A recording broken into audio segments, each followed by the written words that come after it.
You are listening to The Soul's Quiet Call, written by Akumah and voiceover by Sara. Akumah Audiobooks. Chapter 5, The Silent Yearning. The air had taken on a crispness, the kind that heralded the beginning of autumn. The town was quiet, wrapped in a blanket of mist that hovered over the coast like a whispered secret. Meera stood behind the counter of her flower shop, arranging fresh blooms in a vase, her hands moving through the motions of a task she had done 1,000 times before. But today, her mind was elsewhere. Aarav had become a constant presence in her life. His visits were no longer just brief encounters, they were moments she began to anticipate. At first, they had been casual, fleeting, small talk and polite exchanges. But now, they were something else entirely. Something deeper, something unspoken. She glanced up at the door, her breath catching as the bell above it jingled softly.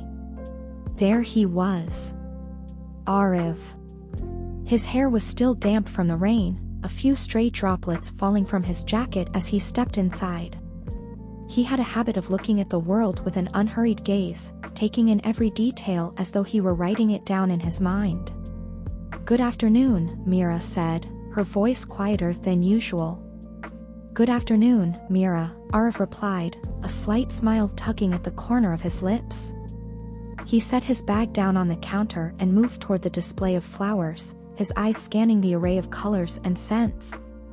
"I was thinking of writing about the changing seasons," he said, running his fingers over a few yellow chrysanthemums. "The way everything shifts so suddenly, and how people are always trying to keep up with it."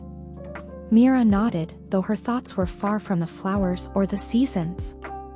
She watched him, her gaze lingering on the lines of his face, the way his eyes seemed to absorb everything around him, yet always held something back. There was a distance between them that she couldn't quite explain, and yet, with each passing day, it felt like it was closing in. "I suppose," she said softly, her fingers brushing over the petals of a white rose, "people are always trying to keep up with the world, but they forget that sometimes, the most important things happen quietly when they're not looking."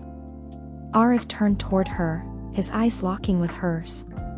There was something different in his gaze today, something more intense. Meera felt a flicker of something in her chest, a warmth that spread like fire through her veins.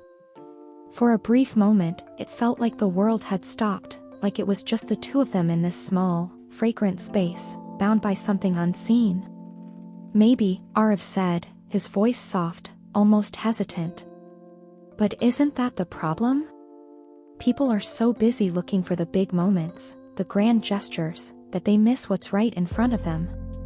Meera swallowed, her heart beating faster. Was he talking about her? About them? She couldn't be sure. His words hung in the air between them, suspended in the space that had begun to grow between their hearts. There was a stillness now, a quiet weight to the silence that stretched between them. Meera could feel the invisible threads of connection tightening around her chest. It was a feeling she had tried to ignore, a feeling that had grown stronger with each of Aarav's visits. "I think," Meera said, her voice trembling ever so slightly, "that sometimes we don't even know what we're looking for." Aarav met her gaze again, and this time, there was no mistaking the unspoken understanding that passed between them. His eyes softened, but there was something guarded there too, a layer of reluctance that kept him from saying what both of them knew was lingering on the tip of his tongue.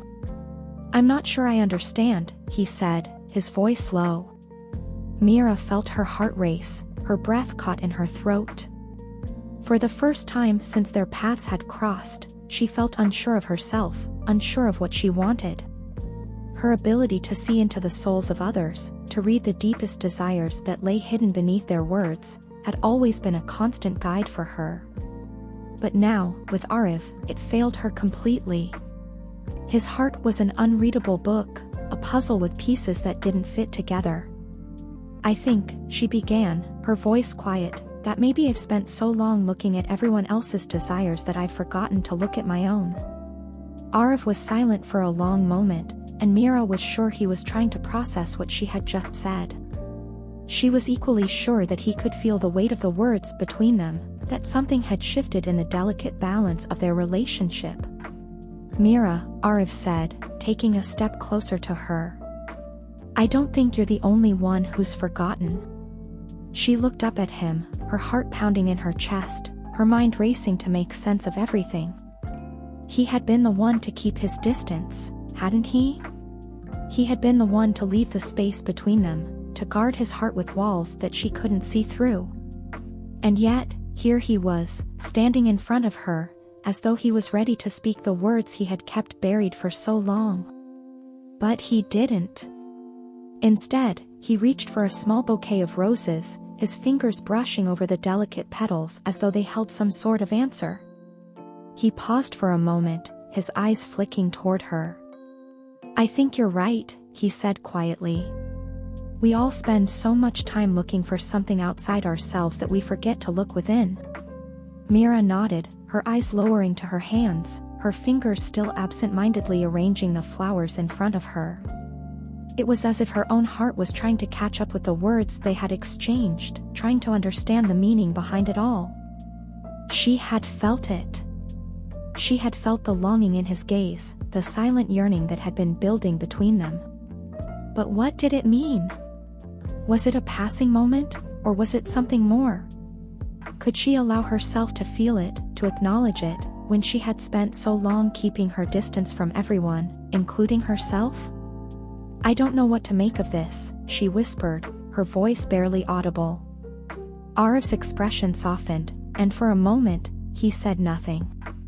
He simply stood there, his gaze fixed on her, as if he were waiting for her to find the words she needed to say. "You don't have to know right now," he said quietly. "Sometimes, the answers come when we stop searching so hard for them." Meera felt a shiver run down her spine at his words. She didn't know what it meant, but she knew that it felt real. It felt like the beginning of something she had never allowed herself to hope for. But even as she stood there, with the scent of roses filling the air and the quiet hum of the shop around them, a part of her felt like she was standing on the edge of something unknown. Could she let herself fall? Could she let herself reach out for the longing she had tried so hard to ignore? "I'll be back tomorrow," Aarav said, breaking the silence, his voice softer than before. Meera nodded, unable to speak, her emotions tangled in a knot that she couldn't untangle.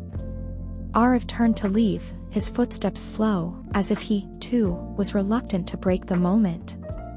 But as the door swung open and the sound of rain filled the shop, Meera felt it, the space between them, still there, but somehow different.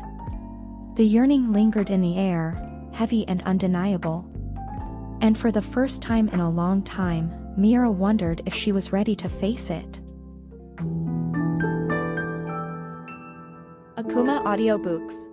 Refer to the channel playlist for a better experience and close your eyes to let your imagination run wild. Subscribe.